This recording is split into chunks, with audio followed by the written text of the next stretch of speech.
Esta conferencia yo la he titulado La discapacidad en contexto. En realidad es una charla introductoria donde yo quiero presentar a la discapacidad y a la discapacidad realmente como debe ser entendida, que es en el contexto en el cual se produce. Por un lado, cuando uno empieza a hablar de discapacidad, hay una necesidad clara de enfocar el problema o enfocar el asunto. Esto lo digo desde el punto de vista que uno utiliza en investigación. El problema de investigación es el asunto, el tema, el objeto de investigación. Entonces yo lo voy a enfocar socialmente, diríamos sociológicamente. Es importante manejar una conceptualización y también es importante documentar, es decir, contar con datos cuando uno habla o se refiere a situaciones o eventos de discapacidad.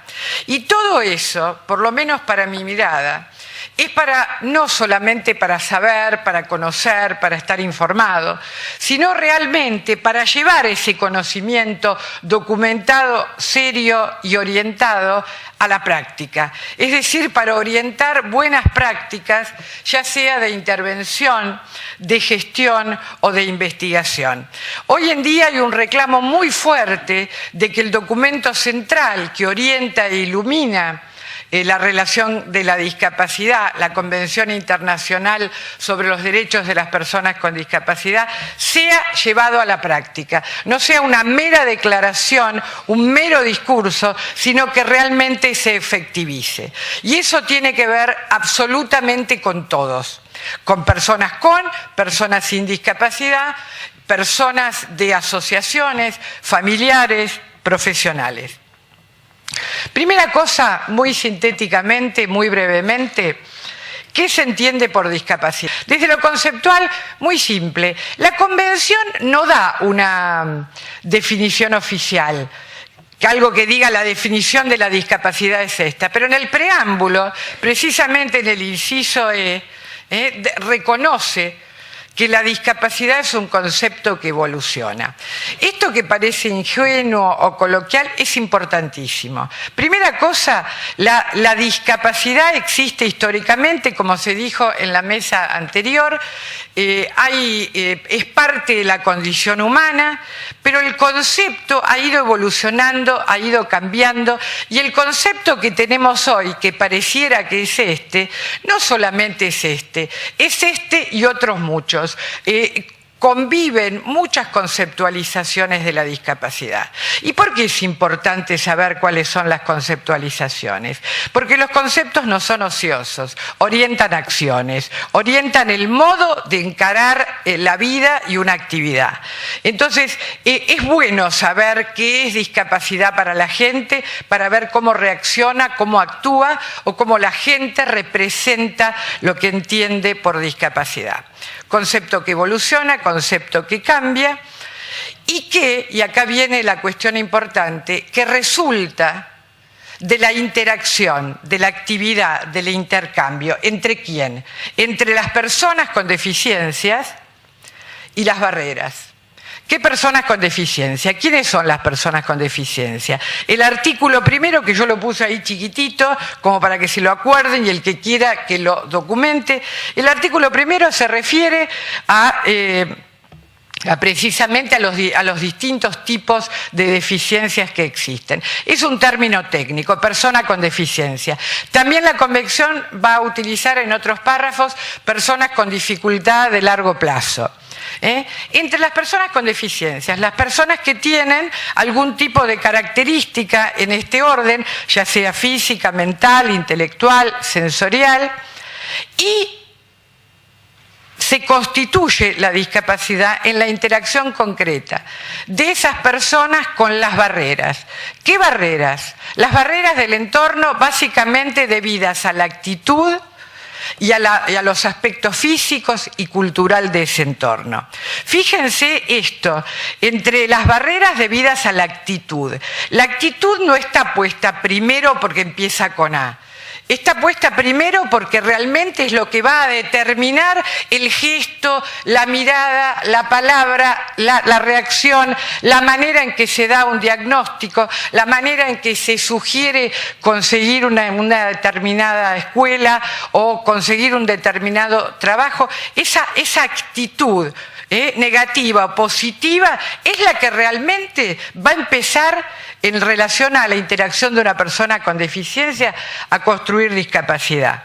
Y también, por supuesto, las barreras. ¿Qué barreras? Barreras culturales y barreras físicas. En realidad, la barrera física es la plasmación más clara de la barrera cultural. Es el no haber previsto, el no haber considerado, el no haber considerado que las personas somos todas iguales ante la ley, pero diferentes en sí.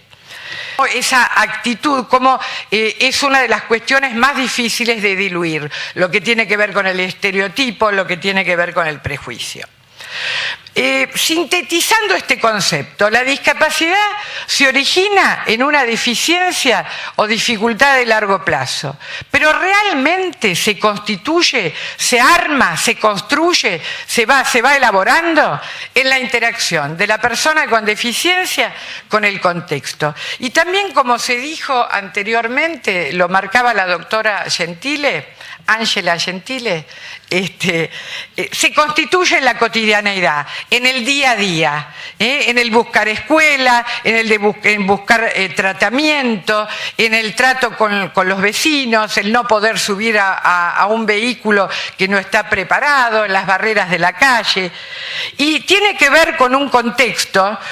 Este contexto tiene que ver con 5 listados de factores, con los productos y la tecnología, con los apoyos y las relaciones, un capítulo exclusivo para las actitudes hacia la persona con discapacidad, pero también construyen discapacidad las actitudes de las propias personas portadoras de deficiencia.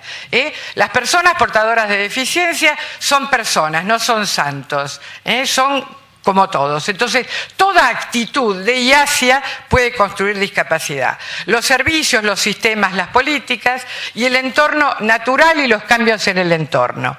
El informe mundial sobre la discapacidad, elaborado en el 2011, Organización Mundial de la Salud, editado por el Banco Mundial, habla a nivel más macro de obstáculos discapacitantes y se refiere a las políticas y normas insuficientes, actitudes negativas, prestación insuficiente de servicios, problemas con la prestación de servicios, falta de accesibilidad, falta de consulta hacia los propios interesados y falta de datos y pruebas.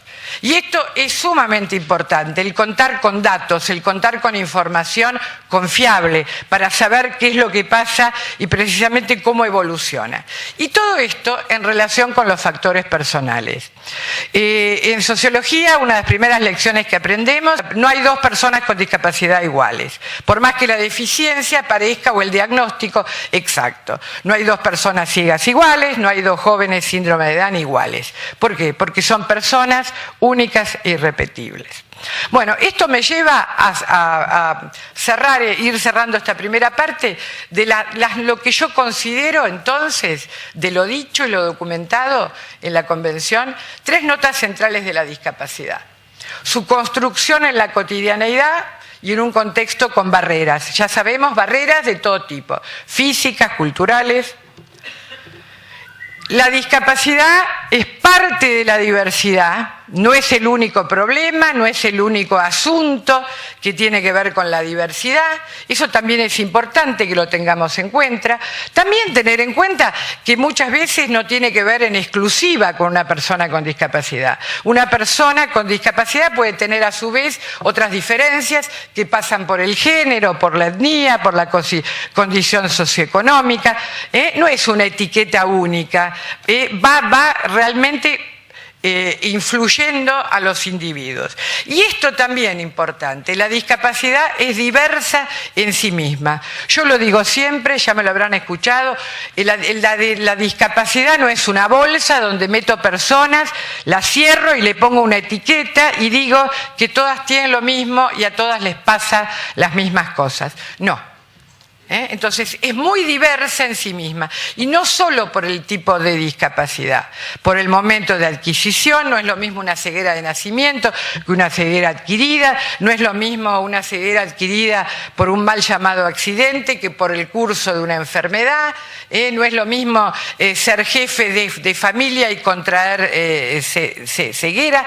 Nada es mejor ni peor, es distinto. Es diverso. Y eso hay que tenerlo muy en cuenta cuando uno planifica una política, busca acciones. Les dije al principio que el hablar de todo esto es orientado a la acción, orientado a la práctica. Y el último punto que para mí es central e importante en la discapacidad es que en relación a esto, el reclamo de equidad es esencial para dar respuesta a las necesidades que se plantean.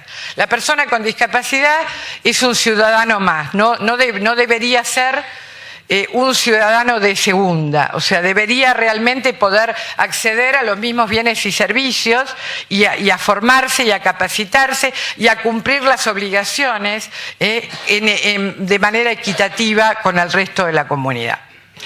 De acá dos puntos importantes, simplemente como para destacarlo e ilustrarlos. La persona y el contexto. La persona con discapacidad, ya lo dije, lo remarco, insisto, es una persona como cualquiera, con derecho a tener oportunidades y alternativas para cumplir sus obligaciones. Marco esto porque a veces nos olvidamos de las obligaciones. Después la persona las cumplirá o no las cumplirá, sus obligaciones como cualquiera. Pero estamos hablando de formar ciudadanos integrales, ciudadanos de vida comunitaria plena. Entonces también el aspecto de las obligaciones tiene, no por beneficencia, por protección o cuidado. Y esto hacerlo sin eufemismos, sin capacidades diferentes, sin necesidades especiales. Bueno, no me voy a detener acá. Ser persona, remarcar la identidad de la persona con discapacidad. ¿Cómo tendría que llamarle? Discapacitado, persona con... Mi nombre es Alberto. Esto lo tienen en Facebook, cada dos días aparece uno más. Soy Amanda, tengo síndrome de Down, no soy síndrome de Down, soy Amanda. No soy un niño Down, no soy un niño especial, no soy un niño más. Solo soy un niño más. Se me está corriendo el libreto. Lo que no soy, no soy un niño Down, no soy un niño especial, lo que sí soy un niño. Distintas maneras de decir la misma cosa, porque la gente en relación al síndrome de Down, a este síndrome, se ha preocupado en los últimos años por realmente limpiar la identidad de la persona con discapacidad, particularmente intelectual. Así que trátame como un niño más. Hay varios en relación a síndrome de Down. No soy un problema, soy una persona, respétame. Y esto dicho por un niño tiene un valor muy importante. Hola, soy sorda, te recuerdo que me puedes hablar en mi lengua de señas. Si no sabes señas puedo leer tus labios, pero necesito que modules claramente. Soy como cualquier persona, piensa que soy de otro país y hablo una lengua diferente. Agradezco que me incluyas en tus conversaciones y me tomes en cuenta. Esto dicho desde el reclamo, desde la misma persona, con voz y con opinión. La discapacidad puede ser una característica de una persona, pero no un carnet de identidad. Perú accesible, o sea, discapacidad motriz, o sea, también mostrar esto, que está bien, soy una persona con discapacidad, pero realmente soy una persona. Y el otro punto en la interacción, en el concepto de discapacidad, el factor contexto en la construcción de la discapacidad. Para la Convención, si yo saco de esa definición, me detengo tranquilamente, despacito, y de la definición que les mostré al principio, saco esta caracterización de lo que es un contexto discapacitante. Es un entorno que obstaculiza o evita la participación plena, con actitudes negativas, con barreras, con falta de igualdad con personas sin discapacidad. La CIF también marca esto, pero la CIF marca el contexto discapacitante como al que genera problemas de funcionamiento. La Convención, desde un modelo no solo social, sino de derechos humanos, se refiere no solo al entorno que obstaculiza, que evita el funcionamiento, sino también va más allá y habla de la evitación de la participación plena. Es decir, en todas las esferas de la vida de una persona. No solo en transitar por la calle, sino en poder votar el domingo, en poder manifestar su opinión, poder acceder a la educación, etc. Entonces, el contexto discapacitante no es solo el que no me permite andar, comunicarme, que me entiendan, es también el que no me permite ser persona integral, no me permite participar de la educación, de la sexualidad, de la afectividad, de la vecindad, de lo que ustedes quieran. Entonces, si bien la clasificación internacional de la OMS avanza con un modelo más social y una superación del modelo médico, esta impronta es como para tener en cuenta y es un salto también de calidad. Bueno, ¿en qué resulta un contexto discapacitante? ¿Qué le provoca? ¿Qué provoca? Falta de o insuficiente participación plena y efectiva.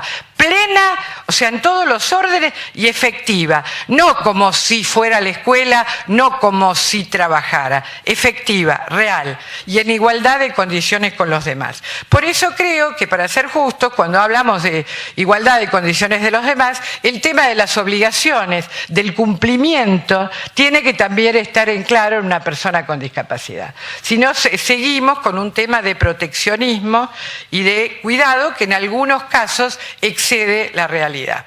Bueno, hay muchos afiches y muchas asociaciones que están mostrando precisamente esta evolución del concepto de discapacidad. La discapacidad no está en las personas, está en los contextos que no responden a las características. Podríamos discutir estos afiches, yo no digo que los compren todos, pero estoy mostrando precisamente cómo evoluciona el concepto.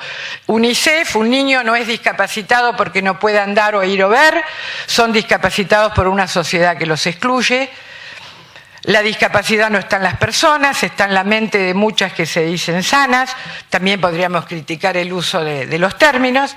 Y mostrar esto, yo creo que esta foto para mí es la que muestra la construcción de la discapacidad.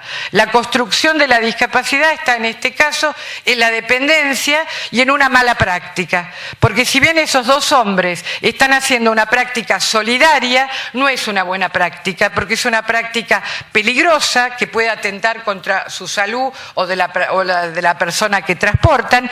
O sea, en aras de las buenas intenciones, muchas veces hay cosas que no son las correctas. Y aparte, esta joven que no puede caminar por sí misma, sí a través de una silla de ruedas, está siendo dependiente de cuándo la pueden ayudar, de que alguien la pueda ayudar, y no tiene autonomía para entrar y salir de una conferencia, para entrar, acceder a un baño, etc. Esa es la construcción de la discapacidad. O sea, esa es la que surge en la interacción de una persona con deficiencias, en este caso motriz, con un entorno que no le permite funcionar en equidad de condiciones con los demás. También las palabras, yo he sido muy sintética con esto, podemos mostrar un montón. Cuando esto es de ASDRA, la campaña que se llamó Insultos, es una campaña que el spot dura 26 segundos y ahí se muestran diferentes situaciones de insultos, y uno de los insultos es el tan mentado mogólico, que lo escuchamos habitualmente. Entonces, cuando decís mogólico no estás insultando, estás discriminando. Esta fue una campaña que hizo ASDRA hace ya creo que unos años. Lo difícil es andar en una ciudad discapacitada. ¿Cuál es la ciudad discapacitada? La que ofrece obstáculos, actitudes negativas.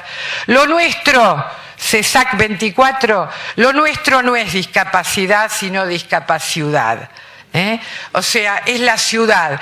Y está bueno que reconozcamos que los entornos son deficientes, que los entornos tienen deficiencia. La deficiencia del entorno en personas que no pueden saltar, que no pueden subir, que no pueden entender de una manera promedio, se constituye en discapacidad.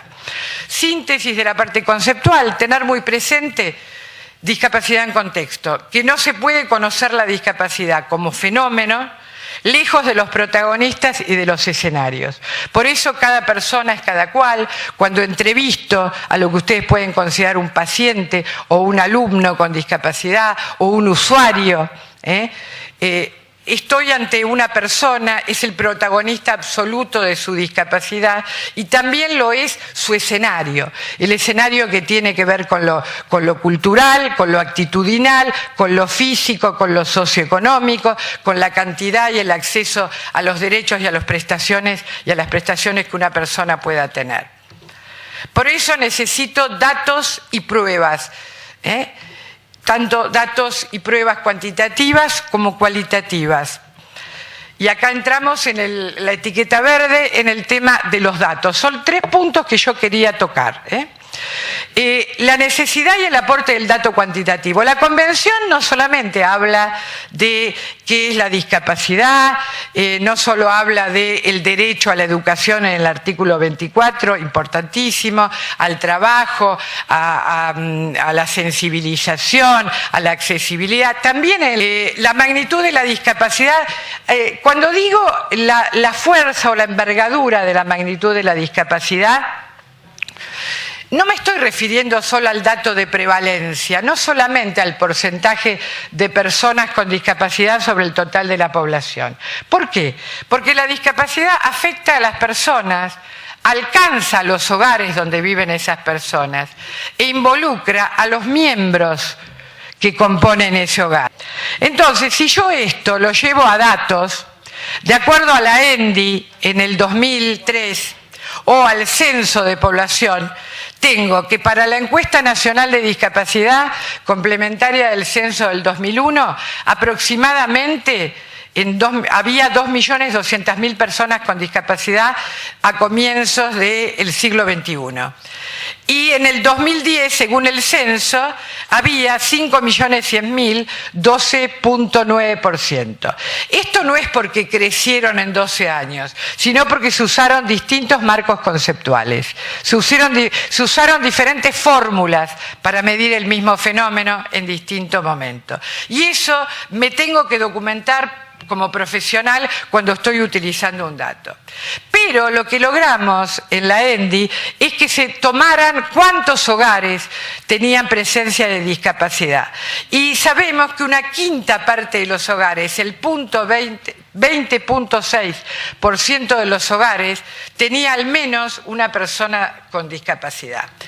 Cuando ese número repartido en hogares en el 2010 ascendió al 30% de los hogares. ¿Por qué me interesa el dato de hogar? Porque yo pediatra, yo docente, no trabajo solo con una persona, trabajo con una familia, trabajo con los convivientes que están afectados a muchas actividades. Entonces, fíjense que según la ENDI, si tomo en cuenta el hogar y la cantidad de población en el hogar, voy a tener que en el 2000, de acuerdo a este conteo, estaban involucradas 2.700.000 personas, de las cuales 2.200.000 eran las personas con discapacidad y 4.500.000 eran las personas sin discapacidad. Y esas personas le ven la cara todos los días a la discapacidad, para meter la mano en el bolsillo, para buscar un diagnóstico, para pedir una prestación, para hacer un trámite, para ser cuidador, para ser acompañante, para ser hermano, etc. Ese dato ya no lo tenemos elaborado con el censo del 2010. Hemos perdido. Hay un diseño de un dato. Yo trabajé personalmente en el diseño de ese dato. Bueno, y después no se sigue haciendo. Bueno.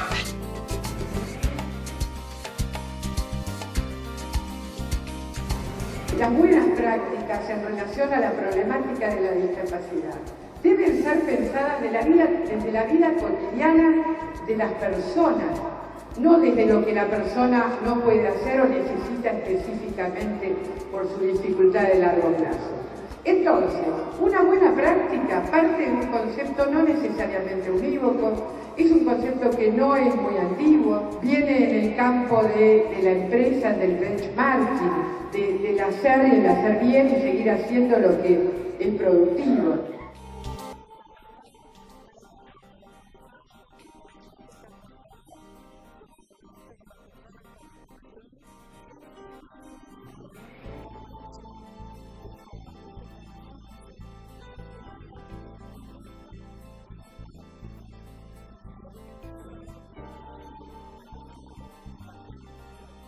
Desde los protagonistas de la buena práctica, y lo saben ustedes y se van a reconocer muchos acá, pueden ser prácticas individuales o grupales, gubernamentales, de otros actores sociales, ya sea políticos e institucionales, que buscan mejorar la gestión y la operación de sus programas.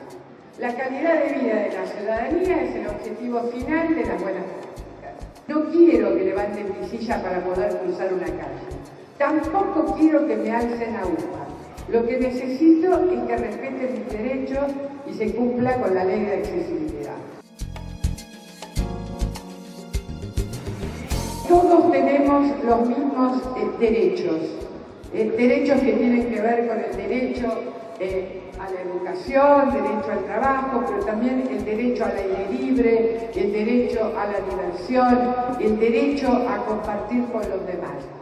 Y para terminar, en la sociedad inclusiva que deseamos, no debe haber nadie con la ñata contra el vidrio, mirando desde afuera, como esas cosas que nunca se alcanzan. De Cafetín de Buenos Aires. De chiquilín te miraba de afuera